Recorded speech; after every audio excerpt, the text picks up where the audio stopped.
Yes, people, welcome back to the channel where Jorgen Strand Larsen will be joining Crystal Palace in the January transfer window. It looks like the deal is done and the Norwegian will be heading to South London from the Midlands.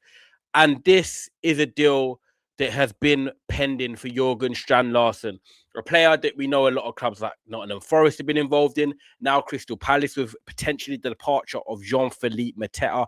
And it looks now that they've gone out and spent the money to bring in the striker to free up Jean-Phillipe Mateta to leave the club in the next coming days when the window is going to close. But Jorgen Strand Larsen to Crystal Palace confirmed. Here we go by Fabrizio Romano. As we can see here, people, Jorgen Strand Larsen to Crystal Palace for 50 million package, add-ons included, deal almost done. Basically, a here we go. And since then, we have had the here we go. It's a 25-year-old will join from Wolves. And it looks like he comes in as an immediate replacement for Jean-Phillipe Mateta. Obviously, Mateta in his later 20s now, 28 years of age, I believe he is. And you got Jorgen Strand Larsen coming in at 25 years of age. And what it brings you is sort of a similar type of profile. And I think that's what Crystal Palace are trying to go for. Someone that knows the Premier League, someone that has scored goals in the Premier League, someone that is gettable at a price in today's age, which is a standard price for a striker, around £45 million. And he comes in ready to hit the ground running. No injuries, fit. Crystal Palace struggling for goals at the moment. And I think this is a deal that is going to be very interesting to see how it works out, because I've said to myself already so many times, do I like Jorgen Strand Larsen? I think he's a decent player. I think he's better than what he's shown at Wolves, definitely this season, because as we know this season, people, he's had a bit of injuries. He's not been a regular starter either. He's been coming off the bench. But that's not because he's not good enough to start. It's because Rob Edwards knows that he wants to leave the football club. And ultimately, you don't want to be playing a striker at the club that is going to then leave in January and leave you short. So they've been going with Matheus Mane, a very young, talented teenager that everyone's seen in the Premier League so far. You've got Okadore, who's starting up front at the moment. You've got Hee-Chan Wang. And they're just going for players that they're like, right, you're going to be here for the rest of the season, so I'm going to play you. Jorgen Strand Larsen, you can come off the bench. You can try and impact games, but I'm not going to trust you to start and get you into goal-scoring form when you want to leave the club. So it's been a bit of a rock and a hard place for Wolves, because look at them at the moment. Looks like they're going to be relegated from the Premier League. You've got a striker that could have scored you more goals and helped you win more games, but he wanted to leave. So you're like, okay, well, we're going to protect ourselves, know that we're going to potentially go down. Unfortunately, no matter if Larsen was probably playing or not, but we want to get a good fee. And I think what Wolves have done, obviously, you've had Leeds that are interested. Leeds, I think, made a bid of around £35 million for Jorgen Strand Larsen. They straight up rejected it. You got Nottingham Forest, 40 million, straight up rejected it. They've been holding out for around 45 million. That has been the fee. That has been the sum that they have wanted. And I think Crystal Palace, in the situation they're in at the moment, where you've seen in their last 8 to 10 games, they've not been winning many. They've gone from in the top 5 in the Premier League to into the bottom half of the table. They are struggling at the moment. Obviously, Eze's left the football club. Munoz got injured. Ismail Assar went to AFCON. Adam Morton's future's up in the air. It looks like, Guehi's obviously gone to Manchester City. It looks like Crystal Palace are kind of unraveling. If I'm honest, guys, if you're watching this and you're a Crystal Palace fan, unfortunately, and I got a lot of love for Crystal Palace. I love the fans. I got a lot of friends from university when I was there 10 years ago that were Crystal Palace fans. And it just looks like they're getting picked apart slowly but surely. And it's a shame, because what you want to see from that is your club then reinvesting some of the money or bringing new players in. And obviously, you've got players like Yeremy Pino and players that have come in, but you've bought players that you don't know if they're going to really hit the ground running. You don't know if they're going to be adaptable into the Premier League. But what I think Jorgen Strand Larsen gives you is that Premier League experience, is that know-how, is the physicality. And a player that I think comes in and immediately starts and he makes your team better. Jorgen Strand Larsen last year, 35 league games he played for Wolves in the 24-25 campaign. He got 14 goals, 4 assists. And this is in a Wolves team that, of course, had Matheus Cunha there as well, who joined Manchester United. But it still shows that you can get 14 goals in a team like Wolves. That is a decent return. That is actually a decent return, 14 goals, because if you look at Brian Mbeumo, Matheus Cunha and players like that, 15 to 18 goals, whatever it was, Jorgen Strand Larsen was probably in the top 5, top 6 Premier League goal scorers last season. So we know that he can score goals in the Premier League. We know that he can potentially stay fit as well. And obviously playing 21 games this season, scoring one assist, He hasn't started loads of games, but it's not the form that Jorgen Strand Larsen would be used to. But also, you've got to realize, guys, mentally, has he been there? Has he been invested? So what does he come into Crystal Palace and do? Well, firstly, I think he comes in and starts. He's got a formation that was very similar to what Wolves have played as well, with a 3-4-2-1. You're going to have Ismail Assar there. You're going to have Yeremy Pino behind him, Adam Wharton still, and then you're going to have him up top. So one thing that is guaranteed in this Crystal Palace team now, Munoz is back in Ismail Assar, is that you're going to get chances. You know, they create a lot from the right-hand side. You've got Munoz flying up and down the wing.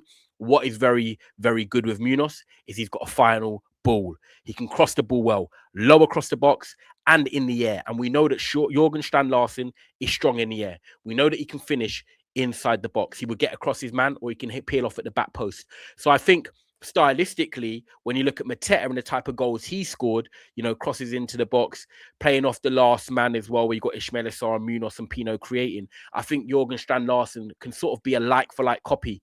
I would believe that probably Mateta is slightly more mobile, but Jorgen Strand Larsen, for a physical tall player, is mobile. So I think that for Munoz and Ismail Assar, it's going to be a good outlet for them to have, knowing that they've got a physical presence up top, occupying defenders, causing a bit of chaos with his movement.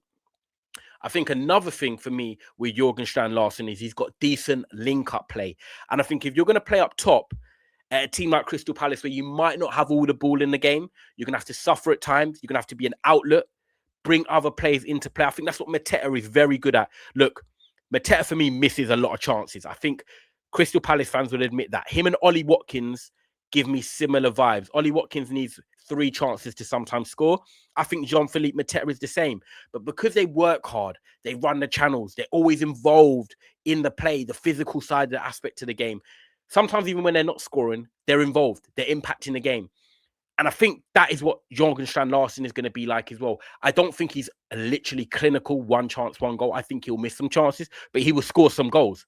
But I think because he's physically imposing, he gets himself involved in the game. He's got good link-up play, which will help Yeremy Pino, Ismail Assar, especially into his chest, holding it up when Crystal Palace need an out ball.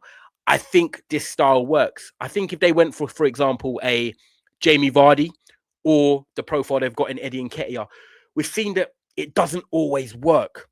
You know, you might have 1 good game, but then 2-3 games you might be quiet because of the way Crystal Palace play and they occupy themselves in the attack. I think they needed a more physical presence, someone that can link up the play, someone that is going to be good in the air. And we know that at the moment, with the way the Premier League is heading, with long throw-ins and duels and corners and stuff like that, you want someone that is all round. And I think Jorgen Strand Larsen can be that. Now, look, I'm not going to come in and say he's going to score 20 goals a season. No, but the fact that we've seen him score 14 at Wolves in a team that, yes, it had Matthias Cunha, but a team that was kind of struggling, I think that is a positive.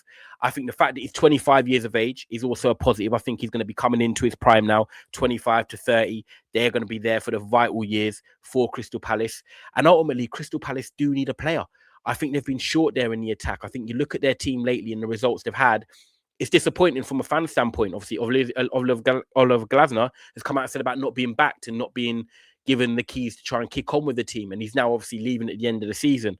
But I think the positive is that I don't think this is a Glasner signing. I think this is a club signing, someone that they're looking at and saying, right, when Glasner goes, at least we've got a striker in Strand Larsen, we've got Ismail Assar, we've got Pino, at least we've got some sort of players there that a new manager can come in and kick on with.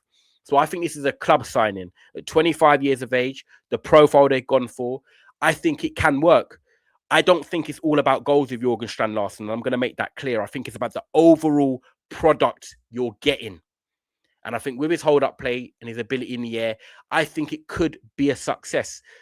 If it flops and it doesn't work out, then, you know, that's another conversation. Do I think it's going to be amazing? No, I don't think it's going to be amazing because I have my doubts about Jorgen Strand Larsen.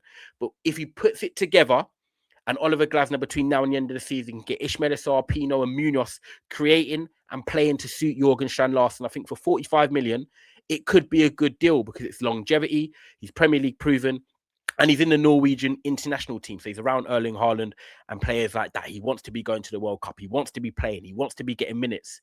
So I think there's a lot of positives in this deal. Of course, he signed Brennan Johnson as well. So let's see what happens. But it looks like Mateta is now going to be leaving the club, potentially Nottingham Forest, you know, whoever might come in the last 2 days. But I feel like Crystal Palace wouldn't be spending this money if Jean-Phillipe Mateta wasn't leaving. And I think Mateta will be leaving. But I think with the way he's performed this season, with missing a lot of chances, I think it will be a miss for Crystal Palace, of course, but I don't think they'll miss him as much as what people might think. I think Mateta is replaceable. I don't think Mateta is amazing. If they can go and get 40 million for him with his contract ending soon, perfect. I don't think it's a problem at all. Jorgen Strand Larsen looks like he's coming in from Wolverhampton Wanderers, 45 million with add-ons included. But I think this is a deal that makes sense. Crystal Palace need reinforcements, and he's got traits in his profile that I believe can match Mateta's. So we know that he can come in and start games immediately. Let me know in the comments your thoughts, people, on Jorgen Strand Larsen. Are you happy with this deal? Would you have preferred another striker, Crystal Palace fans? I'd love to hear from you. Make sure you like this video. Make sure you subscribe, and I'll see you on the next one.